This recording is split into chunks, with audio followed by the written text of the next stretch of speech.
Bonjour les amis, fans de l'Olympique lyonnais, bienvenue dans cette vidéo d'actu de l'OL. Vous le voyez ici dans la rivière, pas mal de petits sujets, pas des gros trucs, mais bon, des choses quand même qui animent un petit peu la vie de notre club. On va commencer dans quelques instants par l'appel de l'Olympique lyonnais sur la sanction de Paulo Fonseca.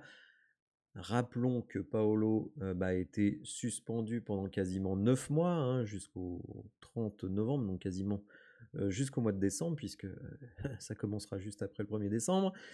Et donc ça, suspension de banc, mais également donc une suspension de vestiaire, ce qui, ça, là, est quand même un petit peu excessif, je trouve. Ça, ce sera jusqu'à la mi-septembre. Alors, l'OL avait la possibilité de faire un appel devant la FFF. Finalement, il ne le fait pas. L'OL préfère aller directement devant le CNOSF, le Comité national olympique du sport français, dans le but de trouver une conciliation. Selon la réponse de l'instance, le club pourrait entamer une longue procédure avec le tribunal administratif. Alors, espérons qu'on n'aille pas au tribunal administratif, parce que vu les délais, je pense que la sanction sera déjà purgée et que la sanction ne sera pas encore prise. Donc, à mon avis, c'est pas la meilleure solution du tout que d'aller devant ce tribunal administratif. Espérons donc que le CNOSF réduise la sanction, notamment celle d'aller dans les vestiaires, parce que je trouve que c'est quand même la plus pénalisante, même si être au bord du terrain, je pense que c'est très important, et donc ne pas y aller, c'est pénalisant. Donc voilà, espérons que ça passe, parce qu'après, comme je vous dis, hein, si on va devant le tribunal administratif, on n'est pas sorti de l'auberge. Deuxième sujet, il s'agit de Malik Fofana, donc qui avait été sélectionné par Rudy Garcia, nouveau sélectionneur de la Belgique. Et on apprend aujourd'hui via la RTBF qu'il est blessé. Et donc il va rentrer à Lyon, il ne va jouer aucun des deux matchs contre l'Ukraine que doit jouer la Belgique. On ne sait pas exactement ce qu'il a, alors espérons que c'est pas trop sérieux, parce que finalement lors du dernier match, on n'a pas l'impression qu'il se soit fait mal. Peut-être une petite gêne à l'entraînement qui fait qu'on prend des précautions. Troisième news, c'est un des jeunes qui brille avec l'académie. D'ailleurs les amis, je vous le dis tout de suite, j'essaye de monter une émission sur les jeunes de l'académie. J'ai trouvé quelqu'un qui s'y connaît très très bien. Je vais essayer de faire une émission avec lui. J'espère que, pour le moment, il a l'air plutôt d'accord. J'espère qu'il ne va pas changer d'avis. Et donc, vous présenter les meilleurs jeunes de l'académie. Et je pense qu'effectivement, on va parler de Alejandro Gomez Rodriguez, qui a un nom qui n'indique pas qu'il est de nationalité britannique. Et justement, il a marqué avec les U17 de l'Angleterre un doublé face à Israël. Bon, pas non plus l'adversaire le plus compliqué, mais en tout cas, bravo à lui.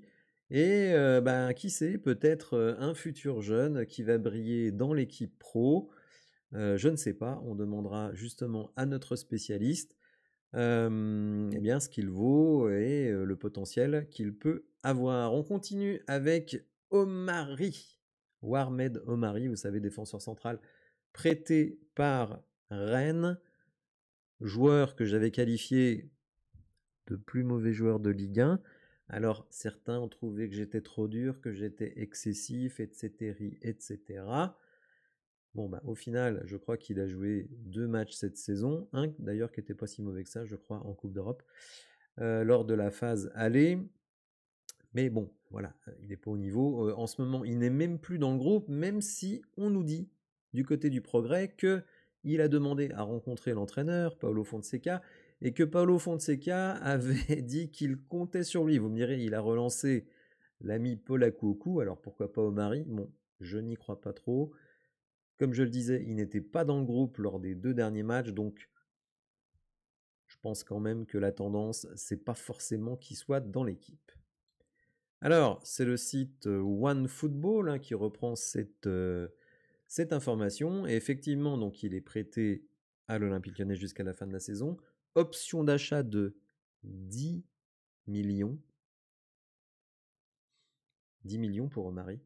Écoutez, je crois que Rennes se fait un petit peu d'illusions sur ce joueur. En tout cas, ce qui est certain, et voilà, je veux dire, à mon sens, il n'aurait jamais dû mettre les pieds au club. Il va retourner à Rennes. C'est sans doute ce qui peut lui arriver de mieux, même si je ne pense pas qu'il compte vraiment sur lui.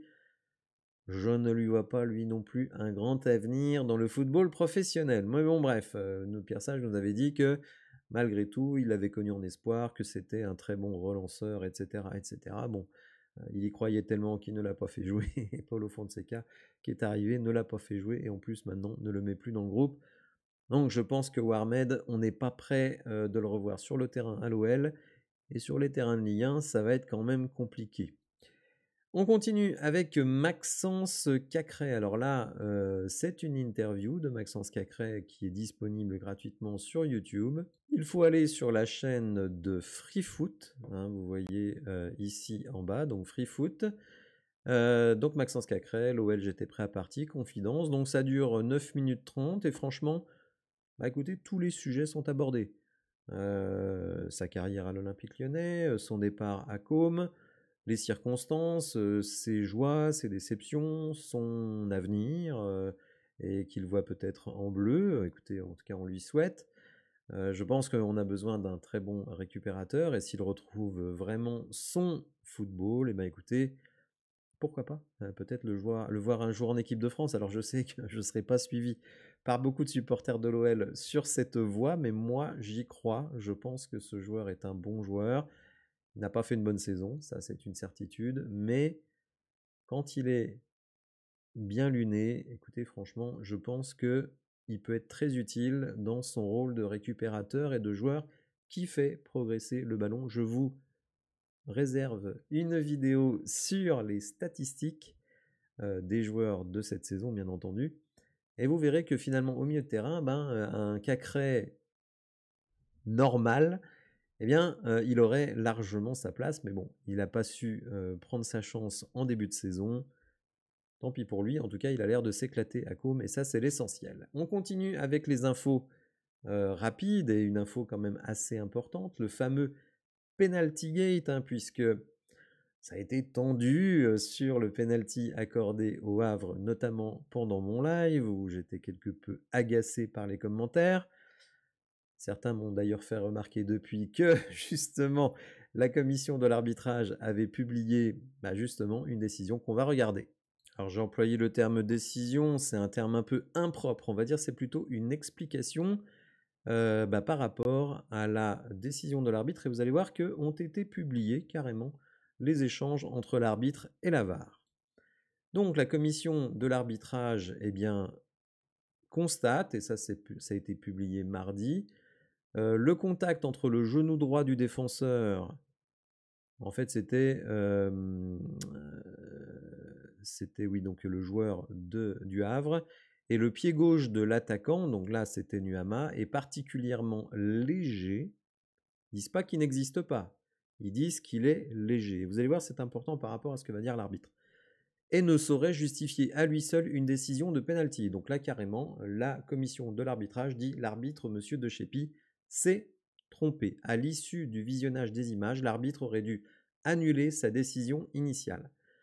Alors, on publie donc les échanges entre la VAR et l'arbitre, et écoutez, le gars qui est à la VAR appelle l'arbitre et lui dit « Je check car c'est vraiment très très léger ». Rappelons que l'arbitre avait donné le penalty. Donc je check car c'est vraiment très très léger, bas. Alors je ne sais pas si c'est bien retranscrit par l'équipe, mais très très léger bas, bon je ne sais pas trop ce que ça veut dire. Donc là d'abord interpellé Mathieu Vernis, donc qui était à la VAR. Viens voir, pour moi le joueur tombe dans un deuxième temps, je vais te montrer juste une image. Ce n'est pas au niveau des pieds, c'est le genou contre le pied, il n'y a aucun contact au niveau des pieds, ce qui est vrai. On voit que le tibia de Nuama touche légèrement, mais touche malgré tout les pieds le genou, pardon, du joueur du Havre. Excusez-moi, je me perds un petit peu dans les mots. Les images parlent pour l'assistant vidéo, pourtant l'officiel de terrain ne va pas en démordre. Et donc, que dit monsieur De Chépy? Ok, je comprends, moi je vois le contact, et c'est ça qui est derrière le fait, toucher pied-pied, bon, c'est un langage un petit peu bizarre. Je vais garder ma décision, car c'est ça qui le déséquilibre, répond monsieur De Chépy. Et donc après on nous dit que Textor était énervé contre la VAR. Donc, en fait, je trouve que La commission d'arbitrage, elle est un petit peu particulière quand même, parce qu'elle dit qu'il y a contact, mais que le contact est trop léger pour justifier le penalty. Et moi, je ne suis toujours pas scandalisé par ce penalty, parce qu'effectivement, quand vous allez à pleine vitesse, que Nuama touche le genou, eh bien pour moi, il y a faute.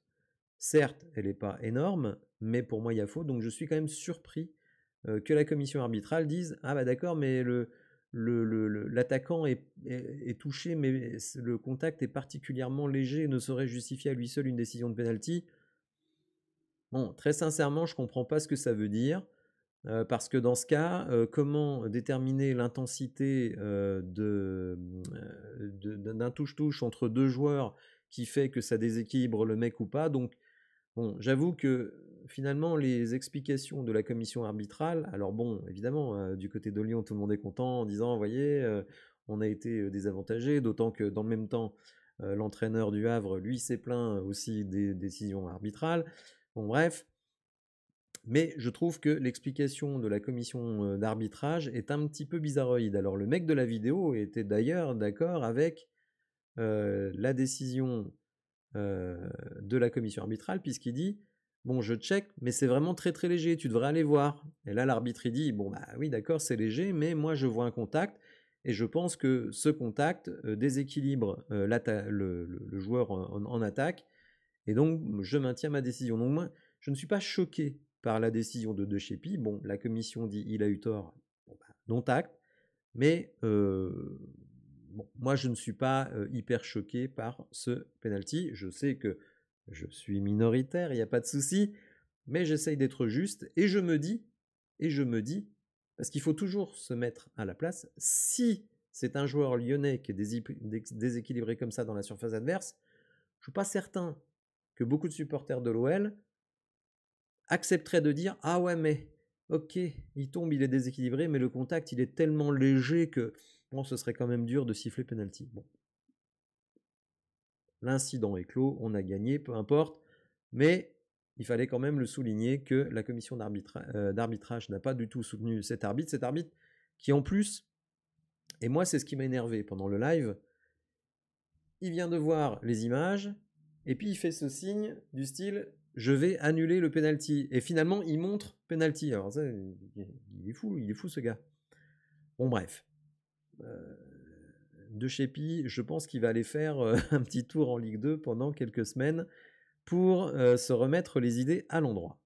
On continue avec Manchester United. Vous savez, ce sera notre adversaire en quart de finale de l'Europa League. Un adversaire, croyez-moi, très coriace. Et Olympique Lyonnais nous dit qu'il y a déjà 30 000 billets vendus. Alors attention, ce ne sera pas ouvert à tout le monde. Pour le moment, c'est ouvert aux abonnés, on va dire à ceux qui ont des cartes un peu privilèges, etc., etc. Donc si vous voulez assister au match, je pense qu'il faut assister au match.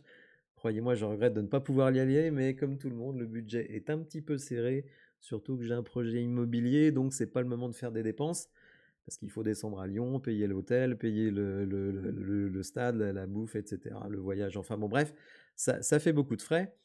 Croyez-moi, je suis très déçu de ne pas pouvoir le faire, mais bon, après, il faut aussi avoir une sagesse sur le plan financier. Bon bref, donc déjà 30 000 places vendues, rappelons que le stade en contient un petit peu moins de 60, donc vraiment, si vous pouvez choper une place, il ne faudra surtout pas hésiter, parce que c'est quand même un truc, peut-être qu'on verra pas souvent dans notre vie quand même. Il faut déjà avoir de la bouteille pour avoir vu Cristiano Ronaldo avec Manchester United dans les années 2000. Donc recevoir un adversaire de prestige comme ça, vous me direz, si on se qualifie pour la Ligue des Champions, normalement, on devrait avoir aussi de très belles affiches la saison prochaine.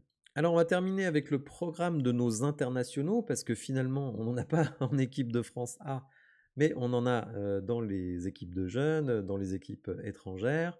Donc on va faire un petit peu le tour, et ce tour il nous est proposé, compilé par le site Olympique et Lyonnais. Alors déjà, nos deux Argentins, Thiago Almada et Nicolas Tagliafico, sont repartis avec la sélection argentine. Ils vont jouer l'Uruguay, je crois coaché par Marcelo Bielsa.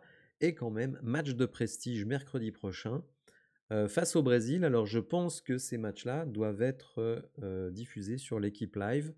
Donc si vous êtes abonné à l'équipe, eh ben, vous pourrez voir ces matchs. Alors peut-être pas en direct, mais éventuellement en différé. Lucas Perry, bah, lui aussi a été sélectionné un peu à la dernière minute avec l'équipe du Brésil, puisque Ederson, le gardien de City, eh bien, s'est blessé. Bon, il y a peu de chances qu'il joue, c'est quand même plutôt un troisième gardien. Mais quand même, écoutez, c'est bien pour Lucas Perry qui vit une saison quand même assez exceptionnelle. Des très très grosses prestations. On le verra d'ailleurs dans ma vidéo sur les stats. Vous allez voir que les stats de Perry, c'est énorme, comme dirait Fabrice Lucchini. Et donc eux joueront vendredi, donc demain à 1h45, faut se lever, face à la Colombie, et ensuite le fameux match face à l'Argentine.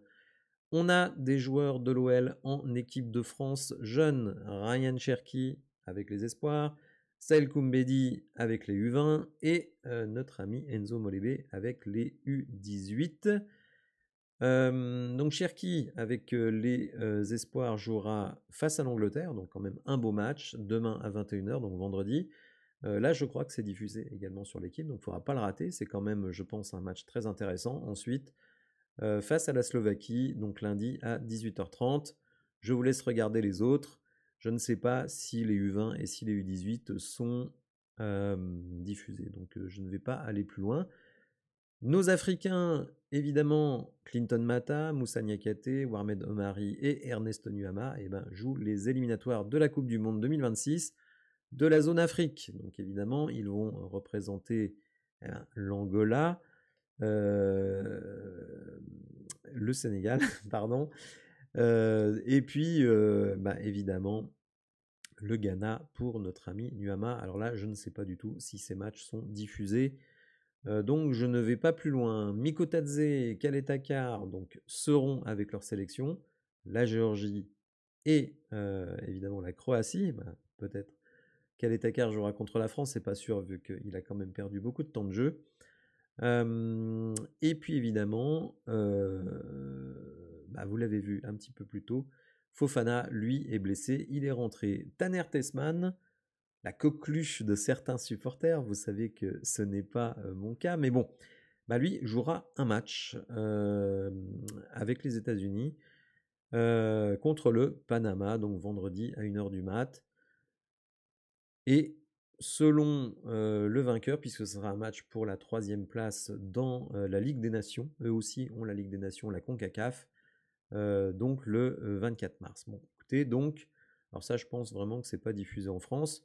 En tout cas, pour les matchs qui sont diffusés en France, écoutez, ça fait quand même, c'est toujours sympa de voir nos joueurs évoluer en équipe nationale. Ça nous donne en tout cas une raison de regarder ces sélections et de se faire plaisir. Voilà les amis, j'espère que ce point actu vous aura intéressé. Si c'est le cas, n'hésitez pas à liker la vidéo, à activer les notifications et vous abonner. Et je vous dis donc à bientôt pour de nouvelles infos. Merci, au revoir.